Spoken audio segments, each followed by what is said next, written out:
je suis le docteur Ndobodem, conseiller technique du ministre de l'Agriculture et de l'Équipement rural. Monsieur Dieng, vous venez d'assister à un atelier sur les investissements agricoles. À l'issue de cet atelier, quelle est votre appréciation? Je dois d'abord préciser que le titre doit être les investissements agricoles privés italiens. Ça nous donne plus de liberté de pouvoir donner la belle impression que j'ai eue. C'est une belle étude, bien écrite, et qui a touché le fond du problème en ce qui concerne les investissements privés en agriculture destinés aux biocarburants. J'ai apprécié la méthode et la méthodologie du travail qui a été fait. Et j'ai reproché un peu à l'équipe de recherche de l'IPAR que autant ils ont travaillé à ras du sol, autant au plus haut niveau, il fallait également faire des focus group. Parce que certaines décisions ont été prises au plus haut niveau avec des répercussions directes et sur lesquelles il fallait peut-être avoir des informations pour affirmer, confirmer ou infirmer un certain nombre de choses. Mais dans l'ensemble, je pense qu'il pose sur la table des questions de recherche, des orientations qui doivent nous permettre aujourd'hui, tout le monde, l'ensemble des acteurs, État, population, investisseurs, privés, étrangers ou privés nationaux, de se pencher autour de ces questions-là pour essayer d'aller de l'avant. Quels sont les enseignements que vous tirez de ces différentes études? Les enseignements que je tire sont divers ordres. D'abord, le premier enseignement, c'est l'éclairage. On a eu des opinions diverses dans la presse. Quand on n'est pas dans le métier, il y a eu des interprétations. Par exemple, le cas qui s'est passé à Fanaï, des morts d'hommes, soubassement politique, on n'a pas bien compris. Et voilà qu'aujourd'hui, des experts, des chercheurs s'en vont enquêter, discuter, produire un document qui est clair. Déjà qui est clair. Qui nous montre un peu dans quel sens les choses se sont passées. Ils ont investigué la nomenclature réglementaire qu'ils ont trouvé bien faite. La loi sur les biocarburants, l'expert a dit que c'était une loi bien faite, bien écrite. Par ailleurs, ils ont permis également de déceler des incohérences. Les incohérences réglementaires entre la loi sur les biocarburants et la loi sur les effets et le code des investissements, il y a quelques incohérences. Ça aussi, c'est un mécanisme d'éclairage qui va permettre demain à l'État du Sénégal et aux législateurs de corriger ces incohérences. Deuxième élément, c'est l'engagement.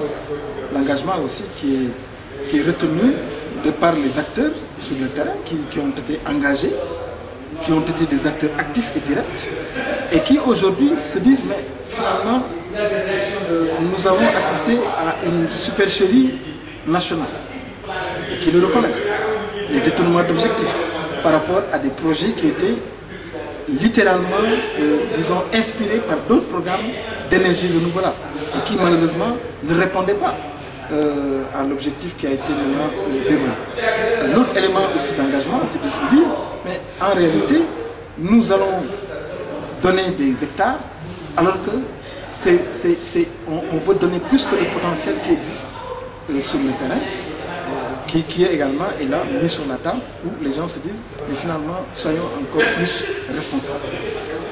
Et le troisième élément, c'est le débat ouvert qu'on a eu, et qui a permis à tout un chacun de pouvoir s'exprimer, de donner son opinion par rapport à l'étude, et aussi d'ouvrir des perspectives.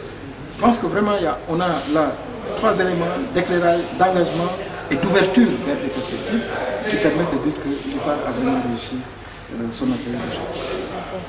Vous savez tantôt parler des différents acteurs et vous êtes le conseiller du ministère de l'Agriculture. Quelle est la position de l'État par rapport à ces problèmes fonciers qui découlent de ces investissements? Non, c'est un problème important et préoccupant. Nous sommes les premiers à avoir une préoccupation sur le foncier. Nous l'avons déjà dit depuis l'adoption de la loi 2004-16 portant loi d'orientation approchée des questions. Nous avons consacré un chapitre spécifique à la réforme foncière. Donc ça veut dire que c'est une question qui préoccupe le gouvernement du Sénégal. C'est une question qui préoccupe l'État du Sénégal.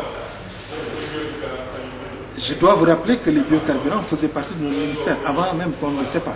Donc, toute la question technique de mise en place de cultures de jatropha ou autres cultures qui ressemblent à quelque chose qui peut faire de la bioénergie est partie de chez nous. Le projet de loi d'orientation sur les biocarburants est également parti de chez nous. Les garde-fous que nous avions mis, c'est aussi parti de chez nous.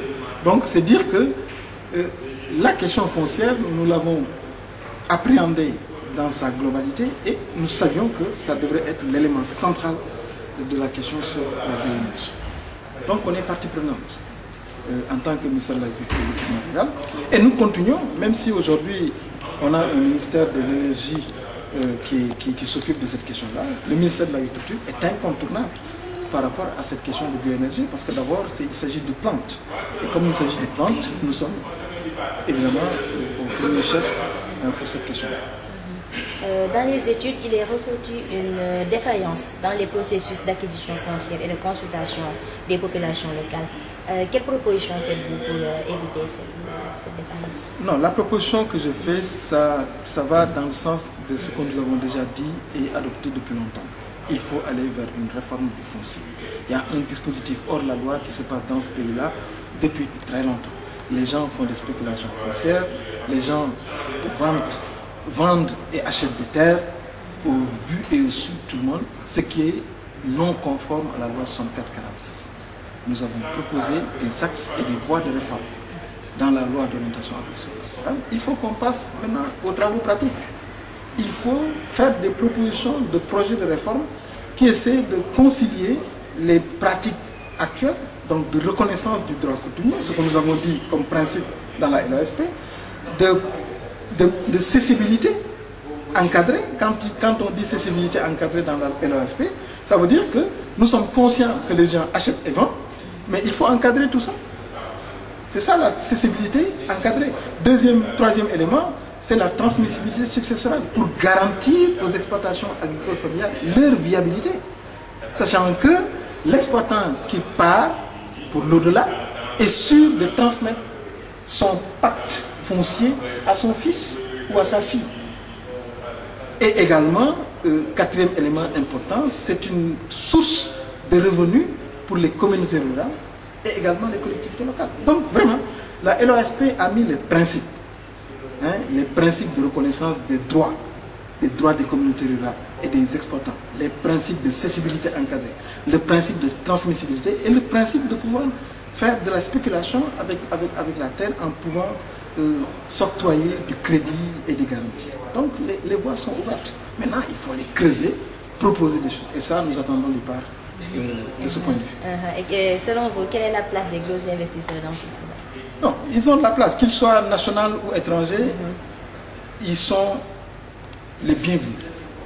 Je pense qu'aujourd'hui, si nous regardons notre programme national d'investissement agricole, nous avons besoin de 2215 milliards de francs CFA pour développer le secteur agricole. C'est ça que nous avons acté le 9 et 10 février 2010 lors de la table ronde nationale sur le PENA. Le PENA qui est une réponse à la politique agricole commune de la CEDEAO. C'est dire que l'État a besoin de cet argent. Et cet argent doit provenir de lui-même d'abord. Il y a un 16e de cet argent qui vient de l'État, de ses partenaires techniques et financiers et du secteur privé. C'est pour cela que nous avons signé le pacte du 10 février où on a les organisations de producteurs, la CEDEAO, le groupe des partenaires techniques et financiers, nous avons la société civile, nous avons le secteur privé, nous avons tout le monde engagé autour de ce pacte, justement pour aller dans le sens de promouvoir des investissements dans le secteur. Maintenant, quelle est la suite à donner à cet atelier? La suite à donner à cet atelier, c'est d'aller encore de l'avant. C'est comme la première recommandation, de retourner au ras du sol, exposer les résultats de cette étude-là aux acteurs qui étaient d'abord impliqués, à Fanaï, à Mbodjen, à Neteboulou, Ndonga Babakar, et également à Ourou. C'est là-bas où il faut repartir, recueillir un petit peu la restitution, leur faire la restitution et recueillir un peu leurs sentiments par rapport à des choses qu'ils vous ont données et qui a permis à IPAR d'écrire quelque chose. Ça, c'est un. Deuxièmement, de passer une seconde étape, c'est-à-dire d'aller encore creuser un certain nombre de questions en ce qui concerne le processus d'acquisition foncière et aussi le pacte de partenariat, le processus d'investissement, le protocole d'affaires qui est mis en place, quelles sont les révisions qu'il faut apporter et aller encore plus en profondeur. Donc, et troisièmement, il faut aller encore re-questionner ces questions-là auprès des décideurs qui n'ont pas été contactés pour leur livrer au cours de cet atelier, décideurs, élus, à l'Assemblée nationale ou ailleurs, pour que tous ensemble, qu'on puisse dire, écoutez, il faut éviter ça, demain il faut repartir vers ça, parce que l'agriculture en a besoin. Il part vous remercier, M. Diène. Je vous en prie.